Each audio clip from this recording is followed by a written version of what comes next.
Leading anybody, any number of people, you have to be self-aware. Then people ask me, well, why? Well, because I think it's sort of self-evident, right? What we bring into the room as leaders is going to reflect on others. Your class that you're doing, the thing you do most often, the on-site 3 days, walk me through day 1, 2, and 3. Yeah. Thanks for asking. Yeah. So the way I break things down, look, like I like to say, first and foremost, leadership requires a higher levels of self-awareness, right? So if you're a CTO, if you're, vice president, if you're leading anybody, any number of people, you have to be self-aware. Then people ask me, well, why? Well, because I think it's sort of self-evident, right? What we bring into the room as leaders is going to reflect on others, right? And so if we're not self-aware, that's kind of like the first level. So day one is really about raising self-awareness, okay? Who are we? What are our values? What are our opinions on management? It's interesting. I always start day one with we kind of play a word association game. We're like, okay, what comes to mind? Can we do it? Let's do it. What do we got? All right. What comes to mind when you think Disneyland? Ooh, Mickey Mouse. Okay. What about the beach? What comes to mind? Sand. Okay. White sand. Good. Okay. How about the word manager? I saw Dwight Schrute in my head from The Office. I don't know why. That is so awesome, Joel. So that's usually how I do it. I set people up with generic stuff like home, family, so people get the warm fuzzies, and then I hit them with manager, and it's like they'll say like Dilbert or The Office, and I say like a big problem that I encounter, Joel. It's kind of usually gets a laugh out of people, but then there's like a deeper truth, which is a lot of tech people, especially you can talk about CTOs, they see themselves first and foremost as members of technical staff, as engineers first, like just one of the team, just there to help, right? But the trick is, and I think this is where the self-perception and self-awareness comes in, the lower level people in the organization don't look at the CTO that way. They see them as, oh, wow, this person's a pretty big deal. In fact, a quick story for you. I still have my original offer letter from Qualcomm 25 years ago, and it's signed by this guy that some viewers might know, Jim Hutchinson, director of engineering. And I remember when I got that letter, like, oh, director of engineering. This guy's a big deal. And then I looked at that letter, whatever it was, 10 years later, and I was a director, and I was like, oh, I guess some people think I'm a big deal, but I don't see myself that way. You know what I mean? And I think that's kind of the first thing we have to understand is when you're a leader, it's like, yeah, you are Dilbert. You are the caricature of the manager, if you will. So that's up to you then what you're going to do with that. What kind of a manager do you want to be? But just sort of like a false humility, which a lot of engineers fall into. It's like, let's just code together and we'll just it's all technical problems. I actually think that does a disservice to a lot of leaders. You gotta sort of embrace the role to be effective. And then what's day 2? So day 2 is all about leading others, and specifically like one-on-one. So we first you could think of it as day 1, let's learn to lead ourselves, right? Then day 2 is how do we lead one-on-one? Okay. So there we've got lots of interesting techniques we can talk about. How to coach, right? What does it even mean to coach? Sort of a word that's thrown around a lot, but I don't think people know what it means. How to have a challenging conversation, because that happens all the time when we're managers. A module people love is how to negotiate. That because I usually ask a class like, how often are you in negotiation? And when people spend 10 seconds thinking about it, Joel, they're like all the time, right? It's like someone wants to negotiate with you on a promotion, on a salary. A customer wants to negotiate with you on a date. The C-suite wants to. It's just constant, right? Your wife for dinner, your kids for what show you're going to watch. Yeah, it's overwhelming, right? And to me, the most shocking thing is we actually don't teach people how to negotiate. And there are it's completely learnable. It's not, I think there's this sort of idea that, negotiations, like some people are just born like used car salesmen and they're just sort of good at it. That's a bunch of baloney. It's very trainable as a skill. And in fact, what's interesting is I think people that are highly analytical, i.e., engineers, are actually highly effective negotiators. If you look at the best techniques, the top negotiators in the world, it's all very analytical. It's all just like, how do we do it? And so, yeah, so like that's a skill that I teach. It's like how to negotiate. And we apply it to tech, right? So it's like, okay, again, you can apply it to buying a car, fine, negotiate the best price. But where it gets real interesting is, okay, let's apply it to real world situations that show up in tech leadership, right? So that's I want to jump into that. I've got like a bunch of things I want to jump into. The first thing I want to say is you're absolutely right on negotiation skills and sales skills being 100% teachable. Mm-hmm. My background was software development, 17 years, didn't know anything officially about sales. Started my business, had to learn sales, and it took a while, but it is absolutely a system. Yes. And it's a process, and you have good intentions going through it. And I think 101 is when you rethink that default of the haggling car salesperson. Yes. Like that's a default image in your mind. But then when you actually have to do it yourself, you realize, oh man, all I'm doing is just trying to figure out how we can help people and if it's a good fit or not. And if it is, just following up and making sure we, go through the normal hoops. So I love that you said it's teachable, because it is teachable. And I do come across many engineers and technical type people. They'll say, oh, I just don't have that. I don't have that gift. Exactly. Yeah. My sibling's the talker, or they have some excuse in their head, and it's a teachable thing, just like you can learn programming. Mm-hmm. But you also said a couple other things. The first one, I want to go all the way back, because I was taking notes as you're talking, because you got great stuff. Leadership requires higher level of self-awareness. Yeah. And I've got a few questions. The first one is, well, I guess I'll say it like this. Because, like, why does it require that? We'll start with that. So why does it require higher levels of self-awareness? Well, I mean, I think fundamentally because if you are a position of leadership, your actions will reflect on others. I used to coach somebody, and I remember this very clearly. Maybe it's the best way to tell it as an anecdote.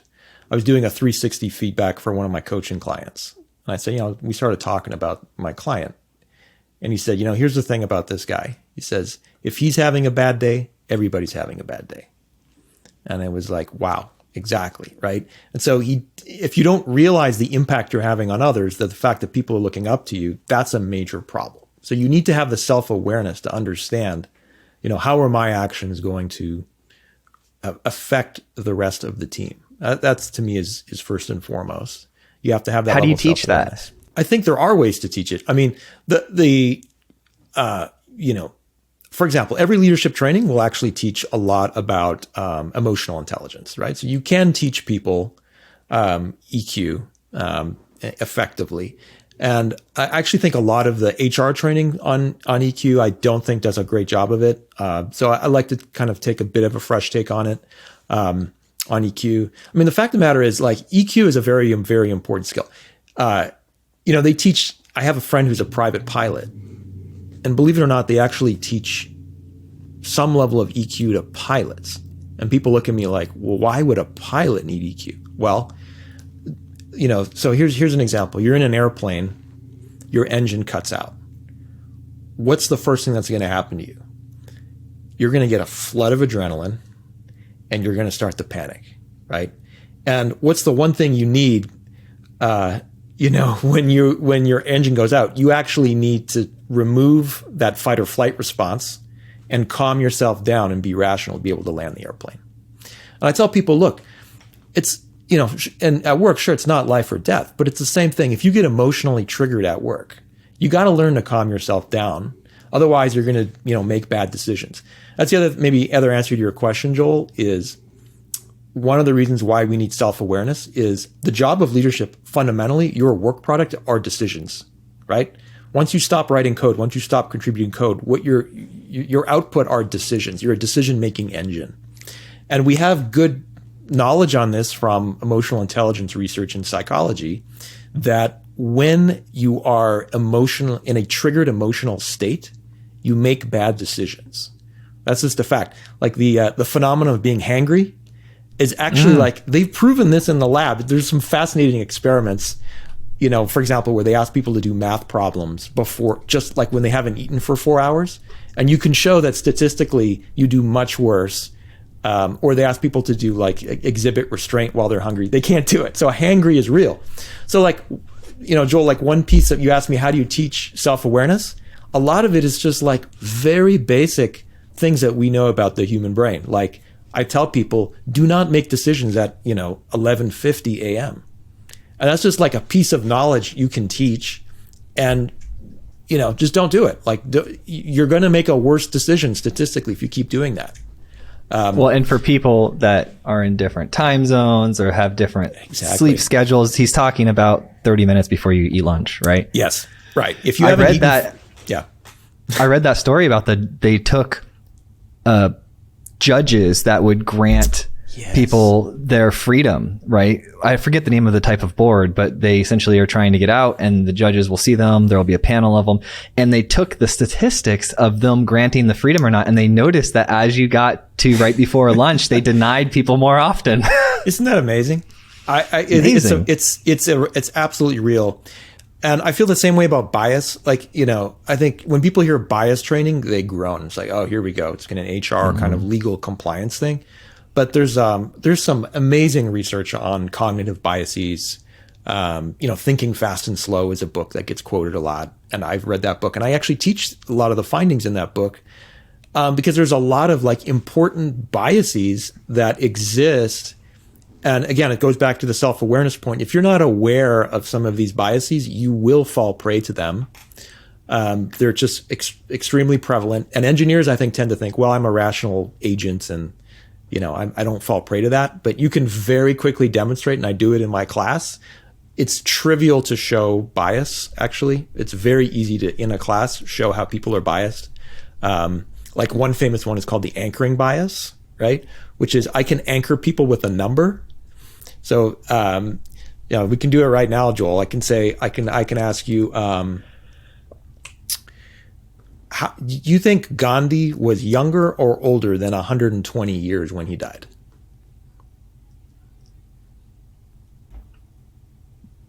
Younger. What's your estimate on how old Gandhi was when he died? I don't actually know Gandhi really, but guess. Just make up any number. Old guy, 75. Okay, good. So I do that experiment. Now I seeded you, right? I said, do you think he's older than younger than 120? Now, 120 is ridiculously old, so you said younger. What I do is I do that experiment twice where I ask people, do you think Gandhi was younger or older than 45 years old when he died? And people are like, oh, older than 45, right? And what's fascinating is if you do this experiment with 100 people, if you seed them with the 120, and then you ask them the estimate of his age at death, they will all say an older number, right? In other words, the fact that I seeded you with that 120 is going to make your estimate of his age at death a higher number, like you said, 75. If I had said 45, you would have guessed a lower number. You might have said 60. Makes sense? There's this anchoring bias I'm a bad participant because I built retirement planning software. So I just took the average age and I bumped it up a little bit. See? I was like, let's give him a little bit better than what the, average death age is for a male. and that itself is a cognitive bias because you have that precondition. So like it's, things like that, Joel, is what I mean by self-awareness. We can demonstrate to people in concrete ways that like, you might say that you're an unbiased, completely rational agent.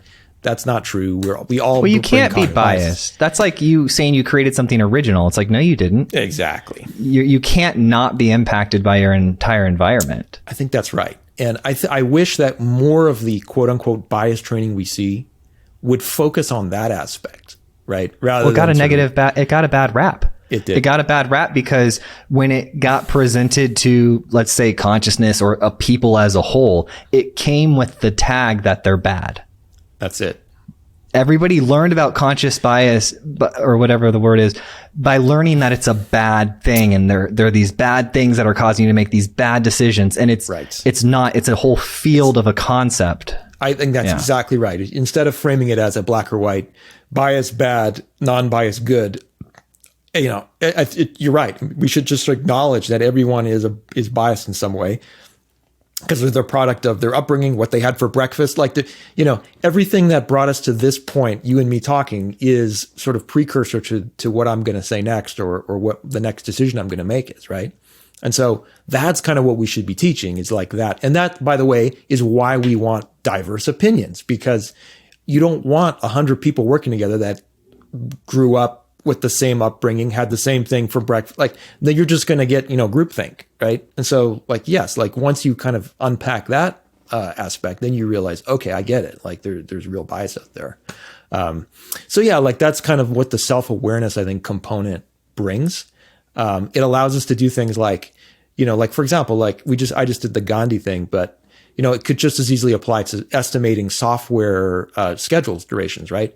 If I just got off the phone with somebody negotiating a sale, you talk about sales, say I just negotiated a sale and I'm going to say, oh yeah, it's going to be $20 million. And then I go, my next meeting is with, my team on a schedule. I actually have that number 20 million just got anchored in me. And now if I have the self-awareness, I could go into that meeting and say, I just got out of a meeting. What numbers were we discussing? I can be aware of that bias. I could even disclose it to the team. I could say, hey team, here's what I'm coming into the room with. Here's the meeting I just had. What did you guys just have? We can kind of get that on the table and we can raise the self-awareness. But it takes a leader to do that.